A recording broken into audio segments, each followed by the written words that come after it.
బాబు, మేము మా కడుపు నింపుకునేది ఈ వృత్తితోనే.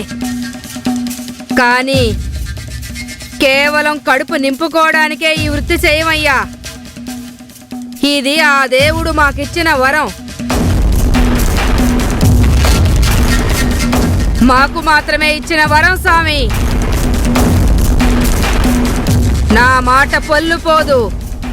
అంటే తలకి గుమ్మం తగిలితేనే కీడు జరిగిపోతుందా? ప్రమాదాలు వచ్చేస్తాయా? బాలు, అంజీ, లోపల మంటలు అంటుకున్నాయి, తొందరగా రండి.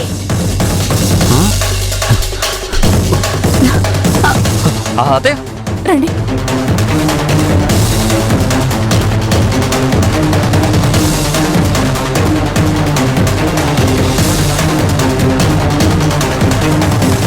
బాలు, ఏదో ఒకటి చేయరా. అన్నపూర్ణ, బాలు. అయ్యో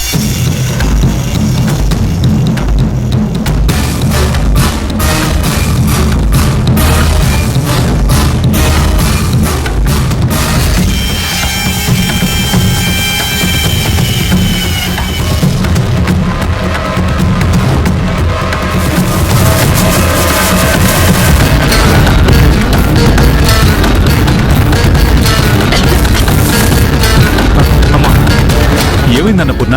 ఇలా జరిగిందేంటి? అది నేను పూజ చేస్తుంటే కొబ్బరికాయ కింద పడి సడన్ గా మంటలు అంటుకున్నాయండి.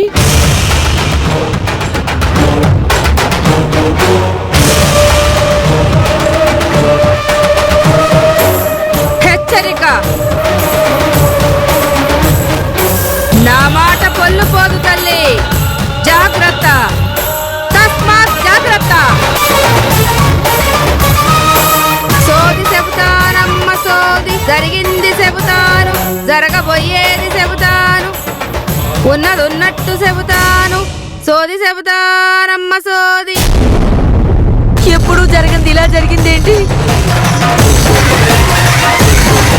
అక్కడేమో వేద వస్తుంటే తలకి గుమ్మం తగిలింది. అదే సమయానికి ఇక్కడ వదిన పూజ చేస్తుంటే మంటలు అంటుకున్నాయి.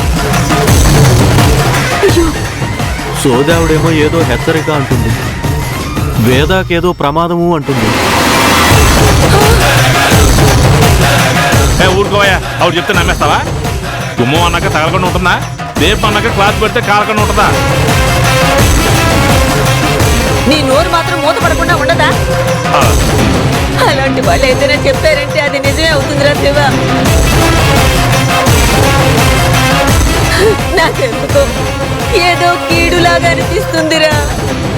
అత్తయ్య, అలాంటిదేం లేదు, మీరు బాధపడకండి. అంజీ, స్కూల్కి టైం అవుతుంది కదా, మీరు వెళ్ళండి. వెళ్ళు. అది కాదు వదినా, నేను చెప్పాను కదా, ఏమీ కాదు. ఏమైనా ఉంటే నేను మాట్లాడతాను. ముందు నువ్వు బయలుదేరు.